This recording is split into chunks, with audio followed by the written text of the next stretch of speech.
Hello, you are watching a Bloomberg Business Week Vietnam, and we have interview series with leaders and experts at Vietnam Investment Summit 2024. And we're talking to Mr. Vishal Kaushik, associate partner at McKinsey Company. Good afternoon.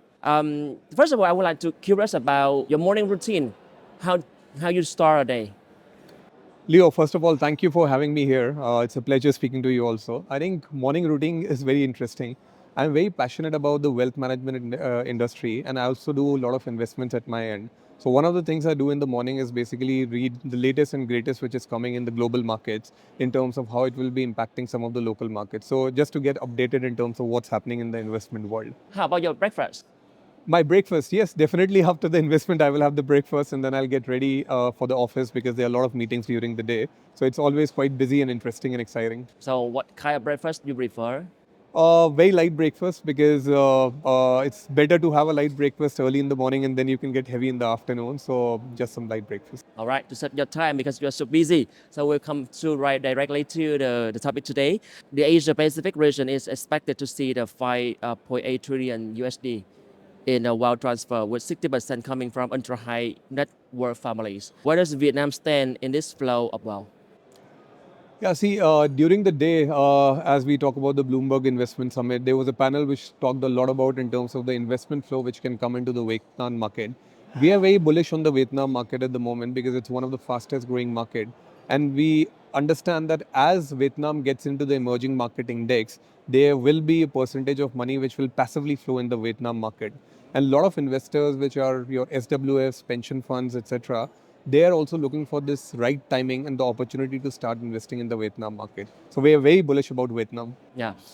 So what opportunities you see for Vietnamese families to attract international capital through family offices? Yeah, see, I think that's a very important question. And typically, what we have seen in some of the other markets also, which have more established family office structure, it depends on three things. One is what are the core investment opportunities in Vietnam market? And when I say investment opportunities, are we talking about private equity funds? Are we talking about private credit?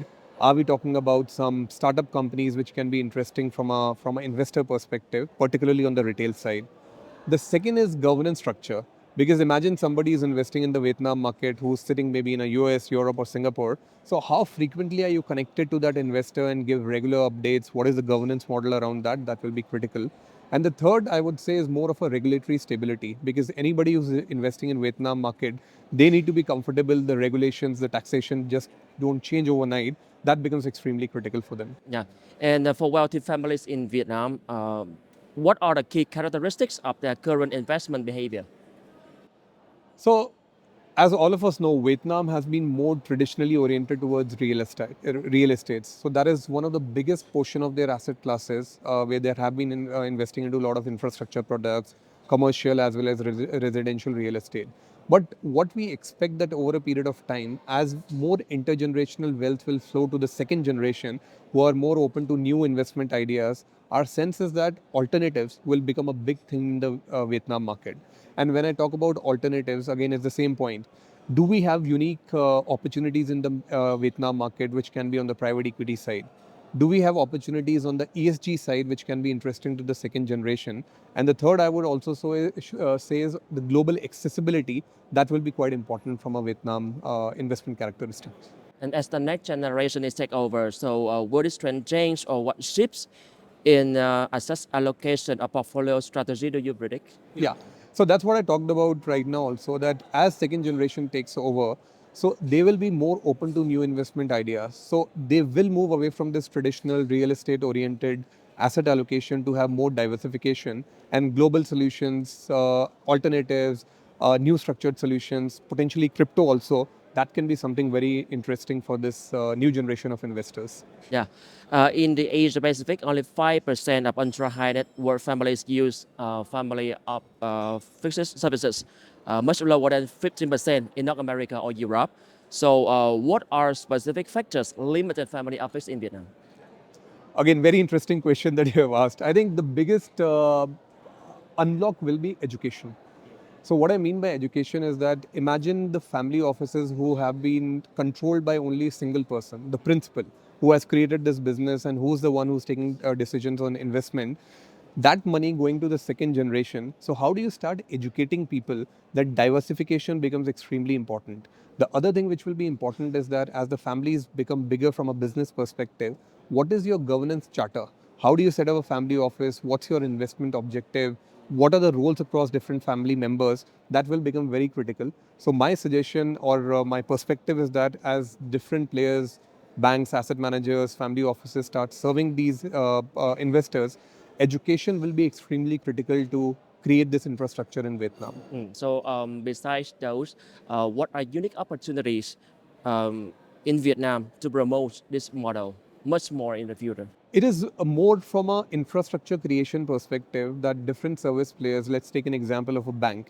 How will a bank service a family office? And typically what we have seen, there are 3 or 4 things which will be critical. One, as I mentioned, it's all about non-financial part, which is governance structure. Can the banks have the ability to basically educate these families that you really need to create a family office to manage your wealth? That will be very important. The second thing will be important is that what are the different type of investment solutions banks are offering to the family office? Is it these simple mutual funds or we are trying to create the full financial planning? Very important.